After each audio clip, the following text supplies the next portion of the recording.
Iran के राष्ट्रपति इब्राहिम रईसी की हेलीकॉप्टर क्रैश में मौत हो गई है। कल रविवार को ईरान के जुल्फा में रईसी का हेलीकॉप्टर क्रैश हो गया था। इस हेलीकॉप्टर में ईरान के राष्ट्रपति रईसी के साथ विदेश मंत्री हुसैन आमिर अब्दुल्लाहियन भी सवार थे। समाचार एजेंसी एपी की रिपोर्ट के मुताबिक ईरान की सरकारी टीवी का कहना है कि राष्ट्रपति के हेलीकॉप्टर दुर्घटना में किसी के जीवित बचे होने की संभावना नहीं है। ईरानी रेड क्रिसेंट सोसाइटी के अध्यक्ष ने इसकी पुष्टि की है कि बचाव और खोज टीमों ने राष्ट्रपति रईसी के दुर्घटनाग्रस्त हेलीकॉप्टर की पहचान कर ली है।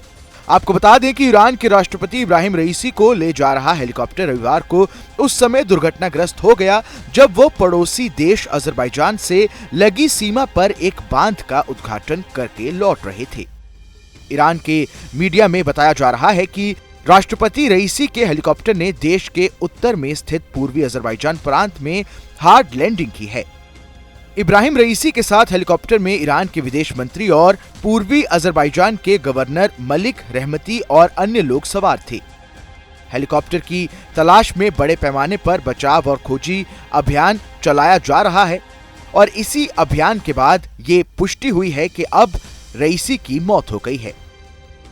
जानकारी के मुताबिक हेलीकॉप्टर दुर्घटना में इब्राहिम रईसी की दुखद मृत्यु के बाद उपराष्ट्रपति मोहम्मद मुखबर सुप्रीम लीडर की मंजूरी मिलने तक कार्यवाहक राष्ट्रपति की भूमिका निभाने के लिए तैयार हैं। ईरान संविधान 50 दिनों के भीतर नए राष्ट्रपति का आदेश देता है। आपको बता दें कि क्रैश की इस घटना से पूरी दुनिया हैरान है। इस घटना पर पीएम मोदी ने एक्स पर पोस्ट के जरिए संवेदना भी प्रकट की थी। साथ ही इब्राहिम रईसी की जल्द से जल्द सकुशल वापसी की कामना भी की थी। कल रात करीब 10:45 पर पीएम मोदी की ये पोस्ट सामने आई थी, जिसमें उन्हें ईरानी लोगों को हिम्मत रखने की सलाह भी दी थी। वहीं जहां पूरी दुनिया इस हादसे के बाद चिंता और दुख जाहिर कर रही है, वहीं ईरान के राष्ट्रपति के साथ हुए हादसे पर इजराइल के धर्मगुरुओं ने खुशी जाहिर करते हुए इसे ईश्वर का न्याय बताया है। ईरानी राष्ट्रपति इब्राहिम रईसी का हेलीकॉप्टर 19 मई रविवार को दुर्घटनाग्रस्त हो गया। रात भर चले अभियान के बाद अभी हालिया अपडेट आ रहा है कि रईसी की मौत हो गई है। उनके साथ हेलीकॉप्टर पर ईरान के विदेश मंत्री आमिर अब्दुल्लाहियन भी मौजूद थे। जहां एक और पूरी दुनिया इस हादसे के बाद चिंता और दुख जाहिर कर रही है, वहीं ईरान के राष्ट्रपति के साथ हुए हादसे पर इजराइल के धर्मगुरुओं ने खुशी जाहिर करते हुए इसे ईश्वर का न्याय बताया है। इजराइल के अनेकों रब्बियों ने ईरानी राष्ट्रपति के हेलीकॉप्टर हादसे को ईश्वर का हस्तक्षेप बताया है। दरअसल ईरान की सरकार इजराइल को अपना कट्टर दुश्मन बताती रही है और यहूदी देश को दुनिया से खत्म करने का अपना इरादा खुलेआम जाहिर करती रही है। इसी सोच के चलते इजरायली धर्मगुरुओं की ऐसी प्रतिक्रिया आई है।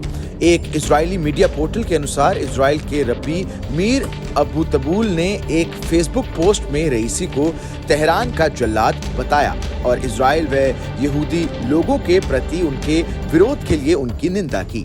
अबू तबूल ने रईसी के लिए अभद्र भाषा का इस्तेमाल करते हुए लिखा, ये यहूदियों को फांसी देना चाहता था, इसलिए ईश्वर ने उन्हें और उनके पूरे इजराइल से नफरत करने वाले दल को हेलीकॉप्टर दुर्घटना में नष्ट कर दिया। उन्होंने ये भी कहा कि यह हादसा ईश्वर की सजा का एक रूप है। इसी तरह एक अन्य रब्बी नीर बेन आर्टजी ने इस घटना को ईश्वर की नाराजगी बताया। फेसबुक पोस्ट में उन्होंने कहा, खुद पर दया करो। ईश्वर ने कहा कि बहुत हो गया, तुमने उन्हें नाराज कर दिया है। वहीं एक और रब्बी ने भी सोशल मीडिया पर इसी तरह के विचार साझा किए, जिसमें रईसी की तुलना बाइबल के खलनायक हामान से की गई। उन्होंने फेसबुक पर लिखा, दुष्ट हामान हेलीकॉप्टर हादसे का शिकार हो गया। उन्होंने आगे लिखा, ईश्वर को धन्यवाद दो क्योंकि वो भला है, उसकी दया सदा बनी रहती है। ईरान के राष्ट्रपति इब्राहिम रईसी को ले जा रहा हेलीकॉप्टर रविवार को उस समय दुर्घटनाग्रस्त हो गया जब वे पड़ोसी देश अजरबैजान से लगी सीमा पर एक बांध का उद्घाटन कर रहे थे। ईरान की मीडिया में बताया गया है कि राष्ट्रपति रईसी के हेलीकॉप्टर ने देश के उत्तर में स्थित पूर्वी अजरबैजान प्रांत में हार्ड लैंडिंग की है।